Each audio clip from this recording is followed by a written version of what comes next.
Hey, it's Michael LaFido, author of the book Luxury Listing Specialist and founder of the LUXE designation. We are doing more live events coming up.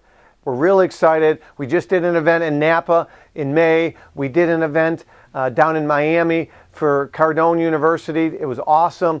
And we're doing more events. So again, if you or your brokerage are looking to bring people in, you're looking maybe to host a luxury designation training, keep us in mind. Again, my contact information is below.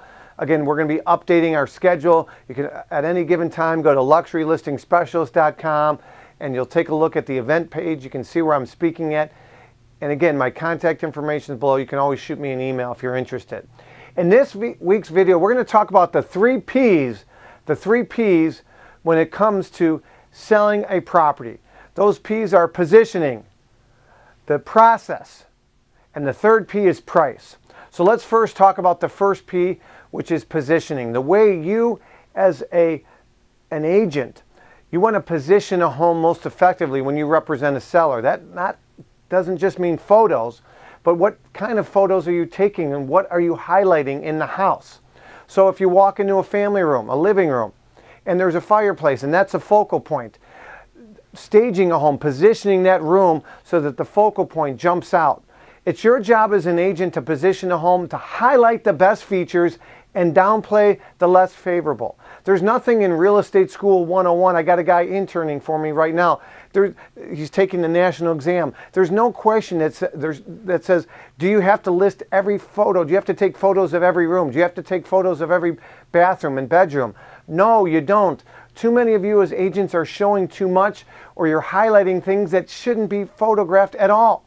So our job is to highlight the best feature and don't show things that don't have potential or aren't updated. So that's number one, that's positioning. Number two is the process. The process is your systems. The process is your marketing. What are you doing to market the home, online, offline, digitally or print?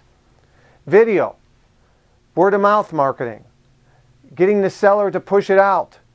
So number two is the process, developing process systems. That's why franchises succeed and small businesses, many of them fail. They don't have the marketing and they don't have process. And the third P is price. Are you going to list at their price or your price? Their price is, I don't know. I just had a call today. A seller called me about a house that was listed 5-6 years ago for $3.3 million. He wants to list it at $4.1 million. Our market's better today, but I know he's done no improvements. I said, how did you come up with that price? I don't know, I just thought that would be a good price. So that's his price. So your price is based on facts, based on data, could be appraisal. Okay? So again, you could have the best product, you could have the best marketing in the world. It doesn't matter if you're overpriced, even in a good market. Consumers have so much data at their fingertips today with third-party websites and online valuations of what a home's worth. So again, you have to be priced right. Again, the three P's. Okay, you got to position a home properly. You got to have the great product, but you got to have a process in place, and that's the marketing. And the third P is you got to be priced right. Again, my name is Michael LaFido. Keep raising the bar, and if you're seeing value from these videos, please leave us a like, leave us a comment, leave us a review. Until next time, remember, it's not the market, it's the marketing.